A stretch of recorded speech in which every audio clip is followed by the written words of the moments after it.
Tomorrow at 9 a.m. King County Court. I will set a blue folder on the table and ask one question. Whose name are you trying to take from me today? At 3:47 p.m. My brother texted. Sold your piano for $500. Don't make a scene. We needed the rent. I wrote back one word. Understood. Then I switched on my recorder. Tomorrow at 9 a.m. My name will appear on the docket. Someone will try to act like it was never there. My name is Ava Morgan, 38, Seattle, Washington. By day I teach piano lessons in Ravenna and Ballard. By night I write small cues for documentaries, those soundtracks you have here while pouring coffee. My voice stays steady because I learned to keep time before I learned to argue. In my coat pocket lives a small silver key.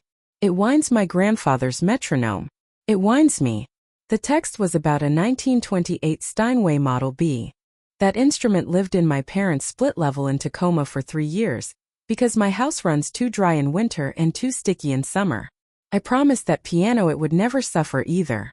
My grandfather, a carpenter who loved music like others love silence, left it to me in his will. His crooked signature is the first page in my blue folder. Dylan sold it. He told me not to make a scene. But scenes are noise. Paper is memory with a spine. 7 minutes later, a Manhattan number lit my phone. Miss Morgan? Richard Harrington, Harrington and Rowe Fine Arts. A 1920 Steinway just came in. We found letters, tour cards, authentication. Conservative value, $2.8 million. Are you honest, Mr. Harrington? I asked. I try. Then write this down. A plaque with my grandfather's name. Public access for students. Climate control. An independent appraisal. A check with my name spelled right. And a separate amount to fund lessons for kids in King County. I'll draft it tonight. If your brother calls, I won't answer. I set the metronome key on the folder. Inside. The will, the insurance rider, humidity logs, photos of the serial number, service receipts.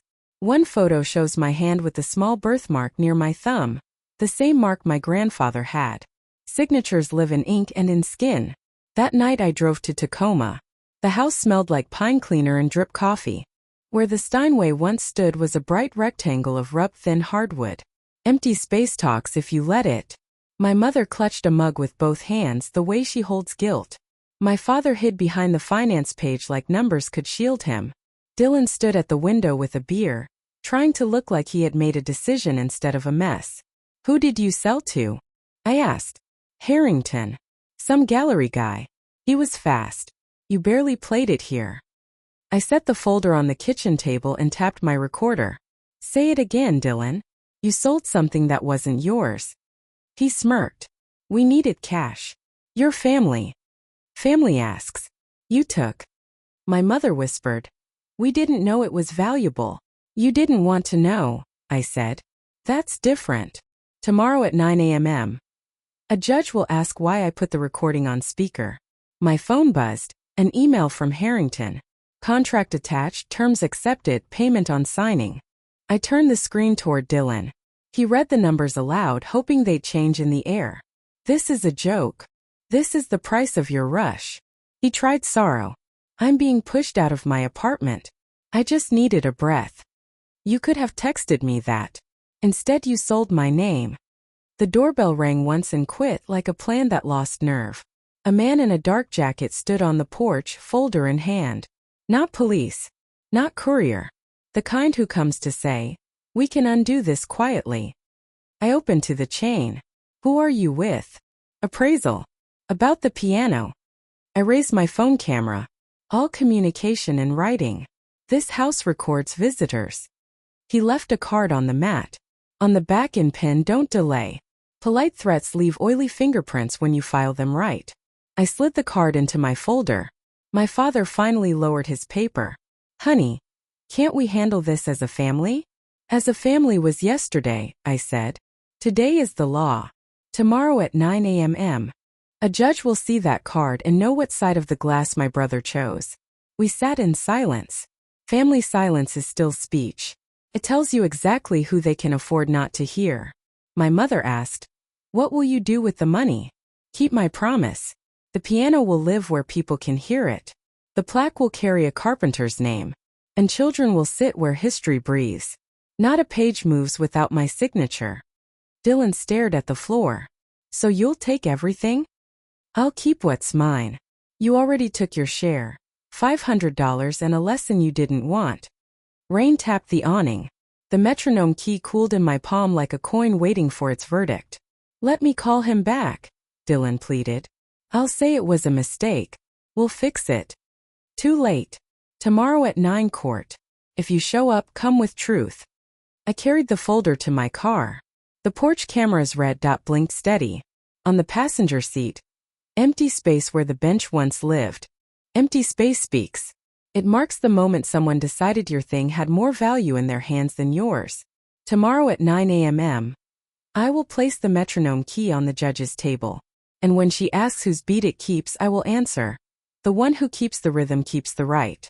Tomorrow at 9 a.m. A clerk will read my case number out loud. Someone will try to use the word family like it erases signatures. At 11:42 p.m. Dylan left me 12 messages. Don't ruin me, Ava. We can handle it privately. Just say you forgive me. Forgiveness isn't a contract. I filed every text. My name is Ava Morgan, 38, Seattle. In my right pocket, a silver metronome key. On the kitchen table, a blue folder thick with proof. In my inbox, one contract waiting for my initials. The Tacoma house was dim when I arrived. A rectangle of pale hardwood glowed where the piano once stood. My mother rinsed a clean mug again and again as if soap could dissolve the truth. My father folded the finance page smaller and smaller, hiding inside numbers.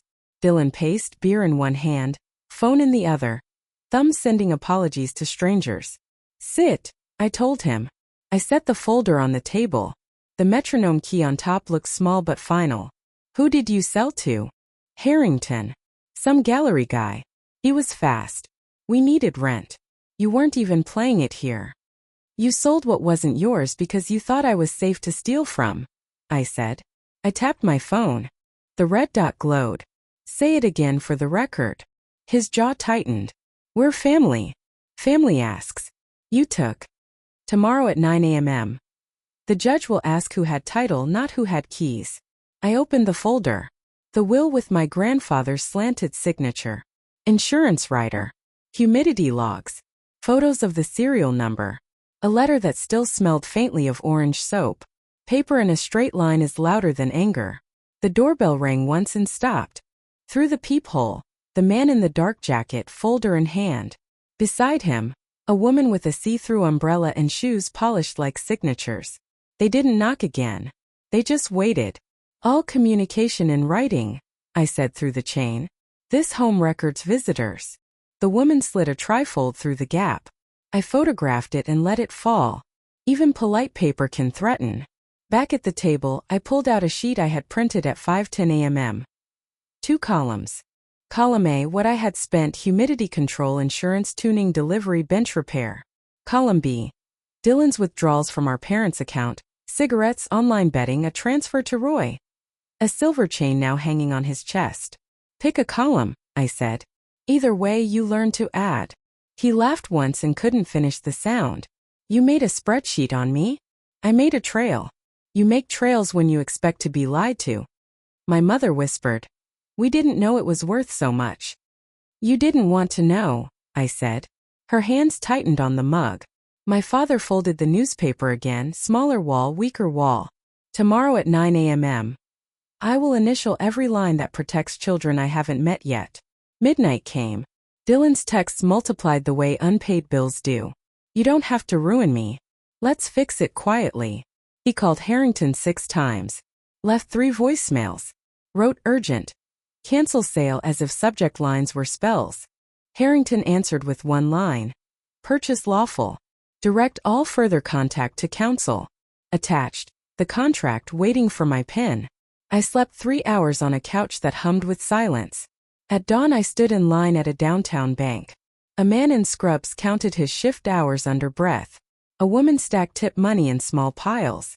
The teller slid cashier's checks under the glass. Big morning, she asked. Big promise, I said. She smiled like strangers do when they recognize a vow. By 8, the umbrella woman's trifold had turned into a letter on firm stationery. Request for rescission. I scanned and sent it to my attorney, then printed 2 copies for a new tab I labeled threats. Polite. I drove south once more. The empty rectangle on the Tacoma floor seemed to shine like absence can glow. I put 2 envelopes on the table in front of Dylan. One held the phone number of a debt counselor. The other held a blank page titled Ask Before You Need.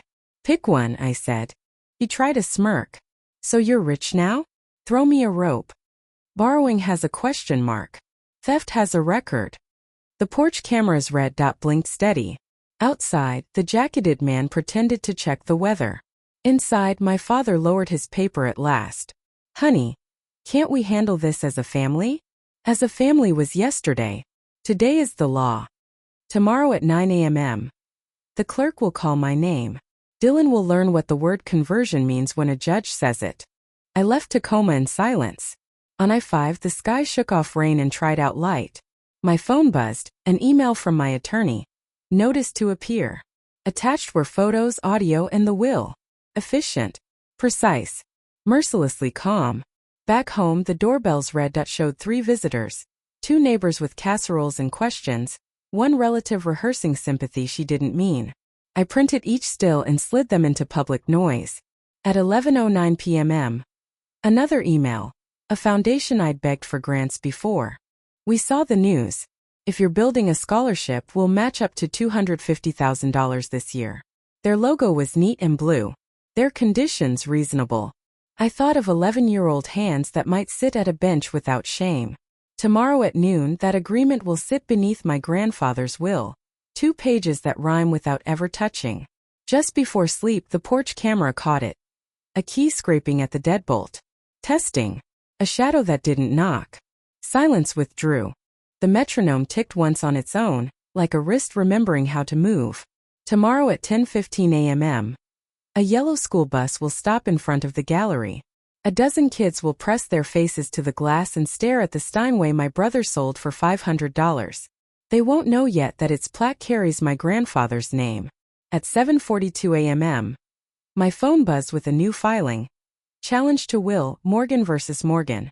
Dylan listed himself as self-represented. Confidence is not a license to practice law. Tomorrow at 10:15 a.m. I will stand in that gallery beside a plaque that spells carpenter the right way. And children will touch ivory keys like history still breathes. I poured coffee strong enough to bite back and set the blue folder beside the mug. The silver metronome key waited near the sink, small and certain. A neighbor texted a screenshot from the neighborhood group. Dylan Morgan. Sister stole family heirloom for clout. Underneath was a photo of me at 9, reaching for middle C. Someone wrote she looks happy. Someone else wrote she looks entitled. I printed the thread and slid it into a tab labeled public noise. My attorney called by the second ring. They filed a will challenge.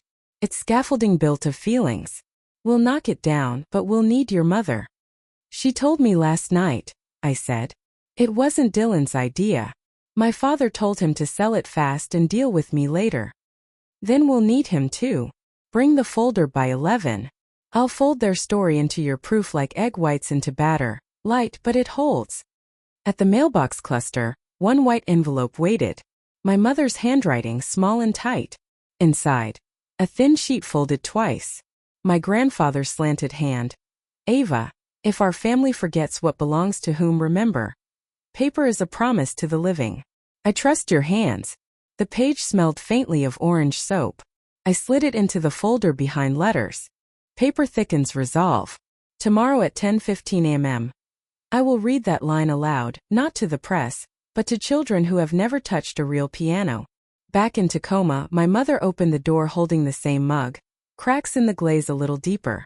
Your father's at the hardware store, she said. He thinks locks fix shame. Did you put that letter under my wiper? She nodded. Don't thank me. I should have stopped them. She pushed a shoebox across the counter. The kind that hides holidays in closets.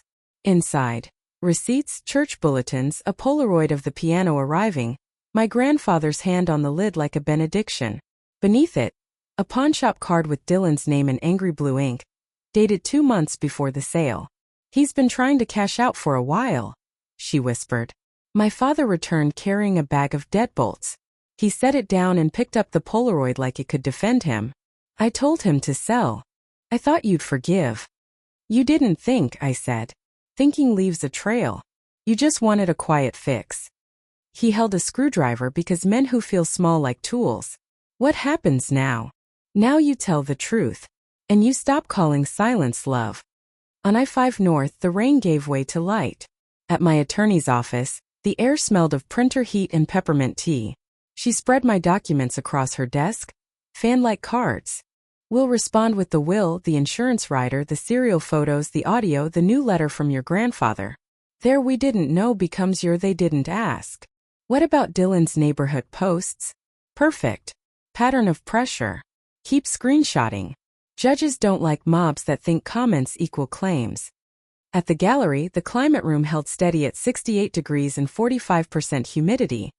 The way January feels in a good house. The Steinway sat under soft light, lacquer-breathing patience.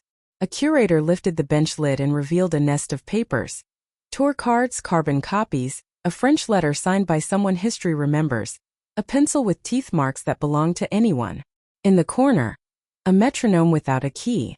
I set mine beside it. Perfect match. For your records? The curator asked. For my folder, I said. In the lobby, a reporter shouted. Miss Morgan, is it true your brother sold a $2.8 million piano for $500? His hair begged for a story. I walked past. No words, I said. Only hours. He scribbled it down anyway. Halfway home, a private number lit my phone. A male voice said, You're good at paper, Ava. Let's see how you do with people. Then the line went dead. I noted the time and dropped it behind threats. Impolite. No one gets to live only in my head. By late afternoon, my mother texted a photo. My father at the table, no paper in his hands for the first time in days. Beneath it, I will testify. I printed it. Courage deserves to be laminated. At 6, I set up chairs in the community center. A keyboard with plastic keys waited for girls in ponytails and hoodies. Can we touch the real one? A small voice asked. Soon, I said. Tomorrow. Their faces lit in ways numbers never could. Halfway through scales, my phone buzzed with Dylan's newest post. She's turning this into a circus. Real musicians don't need plaques. He had screenshotted the draft plaque and posted it. My breath hiccuped, but I kept playing. After class, I printed the post and slid it into public noise. In the margin, I wrote, He knows the plaque text. Who showed him? Tomorrow at 10:15 a.m. When the bus doors open, I will watch who flinches. Back home, the porch camera caught Dylan again. He didn't knock. He just stood, chin tucked, a plastic bag dangling from his hand. He left it on the mat and walked away. Inside. Rent notices, a fake invoice, another pawnshop card, and a note written like it cost him blood. I panicked. I'm sorry. I read it twice and saw what was missing. A question mark. Minutes later, a new email arrived. Settlement offer. Attached was a number that tried to sound like mercy and an NDA clause that tried to sound like safety. I printed and filed it under offers disguised as mercy. The house quieted. I placed the metronome key on the folder. The refrigerator hummed a long note. Near midnight, the porch camera caught a new figure, the man in the jacket. He didn't come to the door. He set down a slender envelope stamped with a bank's blue seal. It gleamed like a dare. I watched from the window and did not open the door. Tomorrow at 10:15 a.m. That envelope will still be waiting for daylight. And I will still be waiting for truth. Tomorrow at 9:45 a.m. 2 curators in cotton gloves will lift the fallboard of the Steinway. If I blink, someone will try to slide their name onto the plaque while mine is still being spoken. At 7:12 a.m. The envelope from last night still lay on the porch, blue bank stamp shining like a dare. I didn't touch it. I photographed, bagged it, and filed it under offers disguised as mercy. Tomorrow at 9:45 a.m. Children will lean close to a name carved in brass. Samuel H. Avery, carpenter and grandfather. My name is Ava Morgan, 38, Seattle. The metronome key in my right pocket taps against coins. The blue folder under my arm grows heavier with every new tab. I do not talk to envelopes left at my door. I talk to judges. At my attorney's office, she opened the envelope with a letter opener like it might leak. Inside, a cashier's check for $25,000 and a one-page settlement that said full closure if signed. Perfume on paper, she muttered. I added it to the folder, labeled Exhibit Attempt to Interfere. In court, the clerk pointed with a pencil. Dylan stood by the water fountain in a sweatshirt too clean for truth. The umbrella woman hovered at his shoulder. My father stared at marble grout like it could advise him. My mother clutched her purse in both hands, a hostage in leather. Inside, the air smelled of wood polish and decisions. The judge looked over her glasses and said, "Let's not make the docket wait." We stepped forward. "Ms. Morgan, you assert title under a will. Mr. Morgan sold the item. The purchaser acted in good faith. We have contracts, receipts, recordings, and a challenge without basis. Any dispute about these facts?" Dylan cleared his throat. "She never played it. It just sat there." "Title isn't cardio," the judge said flatly. "It doesn't need exercise to survive." The umbrella woman tried. "Your Honor, this is a family dispute. You are not counsel of record." The judge cut her off. I placed the blue folder on the ledge. My attorney slid forward the will, the insurance rider, humidity logs, the serial photo with my hand and birthmark. Paper whispered louder than Dylan's voice. Then my mother stepped forward. She placed an envelope on the bench and said steady, "My husband told Dylan to sell it quick and deal with her later." The room shrank to that one sentence. My father raised his head. "I thought I could fix it," he said, empty hands finally visible. "I told him to sell. I was wrong." The judge inhaled, then spoke like a gavel without sound. "Title and possession confirmed to Ms. Morgan. Mr. Morgan will not contact the gallery, purchaser, or his sister again. Next breach will be contempt." We walked out lighter though the folder grew thicker. Harrington waited in the hall with a portfolio. "Security is tight. Press invited only Saturday," he whispered, handing me the plaque proof. I shifted a period one hair. He smiled like half millimeters mattered. Dylan drifted near. Coffee sour on his breath. "You're making me the villain. People will hate you." I held up the envelope with the bank stamp. "People hate secrets more than signatures. Pick your side." "Tomorrow at 9:45 a.m. Guards will lock every side door of the gallery." Back home, a brown paper package sat on my mat. Inside, my grandfather's tuning fork wrapped in white cloth. No return address. A note. "Thought you'd want this where it belongs." I tapped the fork against the counter. The sound rang silver and straight through the walls. I filed it under letters. That night the porch camera lit red. A figure in a cap tested the gallery's side door. Floodlights flared. He froze, saluted the lens, and walked off. I forwarded the clip to Harrington, my attorney, and the officer whose card lives in tab 2. I set the fork beside the key. Both weighed the same. "Tomorrow at 9:45 a.m. Children will hear a note the building forgot it could hold. Tonight, someone else is learning what a locked room sounds like. Tomorrow at 4 p.m. A ribbon will stretch across the gallery entrance. Cameras will wait for a headline. Revenge or justice? I will answer with a key. At 6:18 a.m. Harrington forwarded a security still, the cap, the salute, the side door. My attorney filed the motion before the kettle boiled. 2 guards hired, a logbook posted. Tomorrow at 4 p.m. A child will press middle C and look at me like she opened a window. I made breakfast standing up. The blue folder sat on the chair like a guard. The tuning fork lay wrapped in cloth. The metronome key tapped steady in my pocket. By mid-morning, another envelope arrived, this one fatter. Inside, a statement signed by cousins and an aunt who call the piano that black thing. It accused me of profiting off grief and demanded I sign an NDA and return funds. I held it by one corner and read it to the sink. Then I scanned it, labeled it public pressure family, and filed it under offers disguised as mercy. I drove to Tacoma. My mother had her purse on her arm, ready to leave. "Say where," she told me. My father fiddled with a screwdriver again. "I'll take the blame in court," he said. "Maybe it shrinks the mess." "Truth isn't a towel," I answered. "It's a timeline." I set the tuning fork on the table and let it ring once. The sound stood taller than us. By noon, my attorney had a protective order drafted, screenshots, timestamps, the envelope, the break-in attempt. She added my mother's text, "I will testify." The file name included one small word: safety. At the gallery, buses curved around the block. Children filed in, ponytails and hoodies, shoes saved for today. The Steinway waited in January air. The bench lid open to the same nest of papers.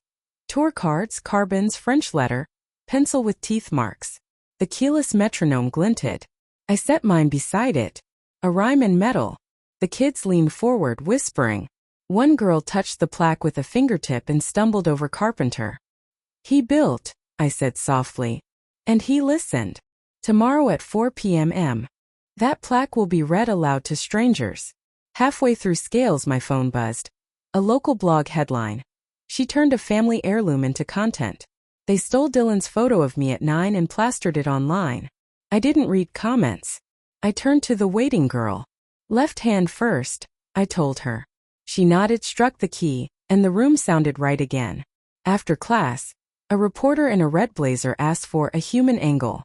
"Stewardship," I said. "An instrument is back at work." She blinked and scribbled. On my way out, a guard handed me a clear bag.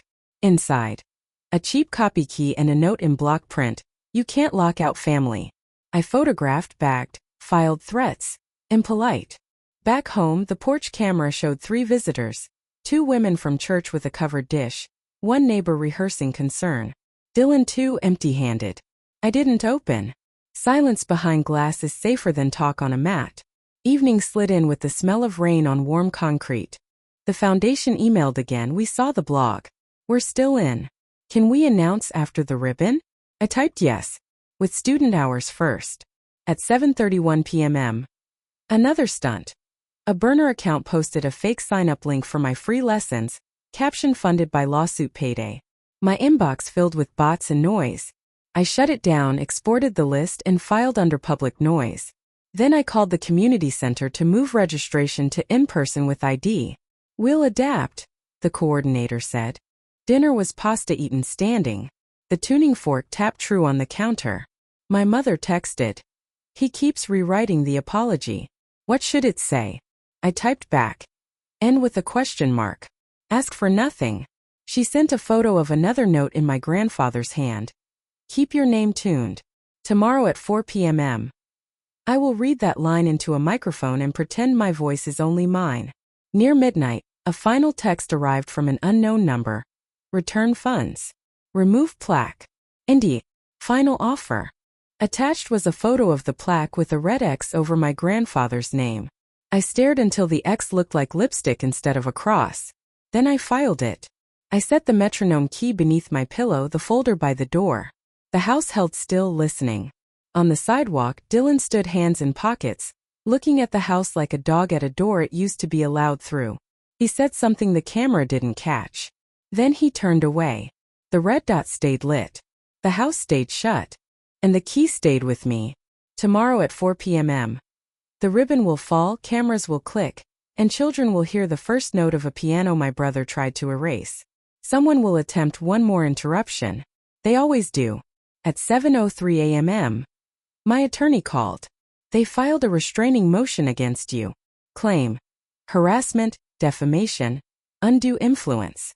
It won't stick. Still, you need to hear it." I printed the PDF, slid it under threats dressed as law.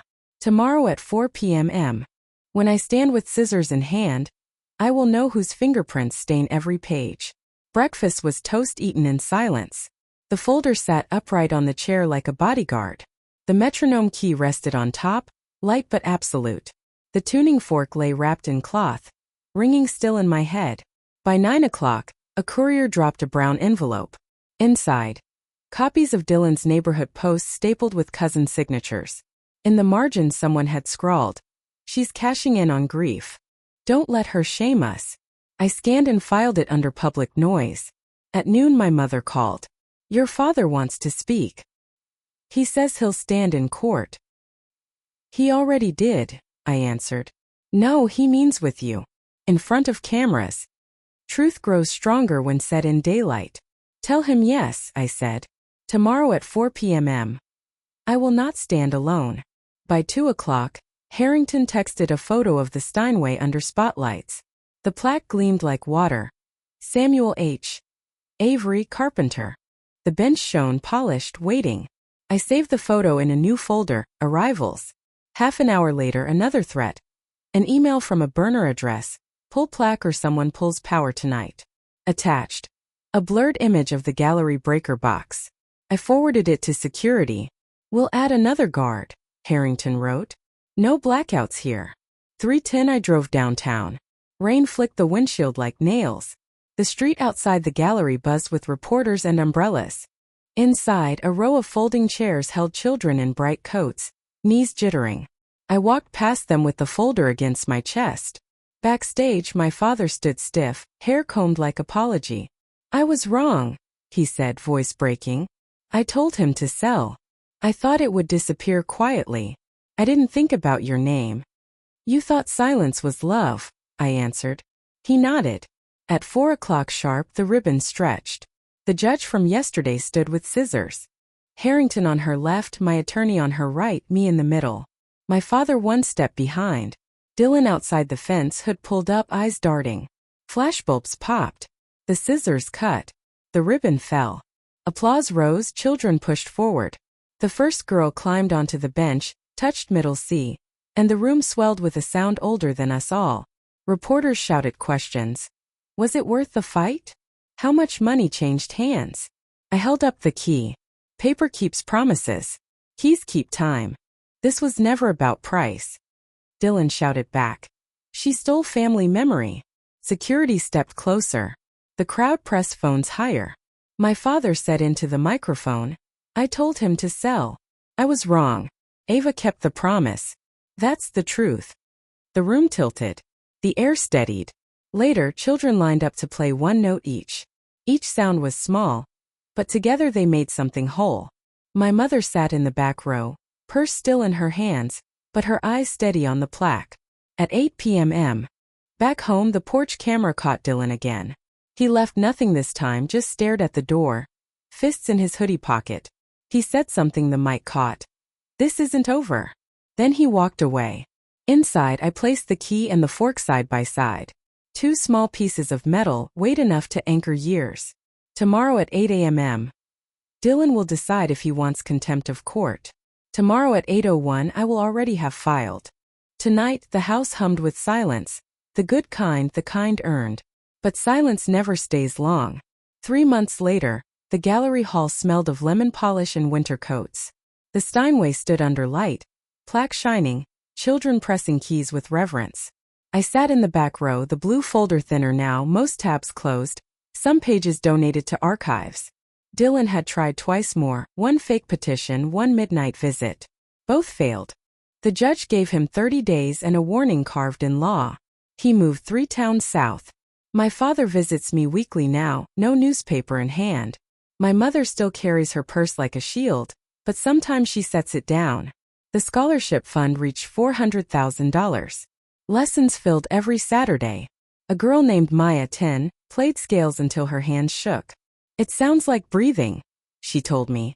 It is, I said. The symbolic objects remain. The metronome key rests in my desk drawer. No longer pocketed but safe. The tuning fork hangs on the wall in a shadow box. A straight line of sound forever waiting. The Polaroid of my grandfather's hand on the lid sits framed on the piano itself. Paper turned into plaque. Noise turned into music. One Sunday, I opened the mailbox to find a thin envelope. Inside, a handwritten note from Dylan. I see the plaque. It should have been ours. Maybe it was never mine. Maybe that's enough punishment. I read it twice, filed it under closures, and shut the drawer. At the gallery's winter recital, Harrington introduced me. This instrument belongs not just to one family, but to everyone who listens. Reporters scribbled. Parents nodded. The judge even clapped. When it was my turn to speak, I said, my grandfather built cabinets, doors, small houses. He built this legacy too. My brother sold it for $500. The world tried to buy it for millions. I kept it for its promise. Paper holds memory when people forget. The applause wasn't loud, but it was steady. Children stepped forward to play. each note a proof that silence had been broken in the right way. After the recital, I walked outside. The air was sharp, the city lit with December. On the sidewalk, Dylan stood at a distance. No hood this time. Just hands in pockets, face pale. He didn't approach. He nodded once, turned and walked away. That was enough. I went home, set the blue folder on the shelf, and let the house hold its silence. Not the fearful kind. The kind that belongs when promises are kept.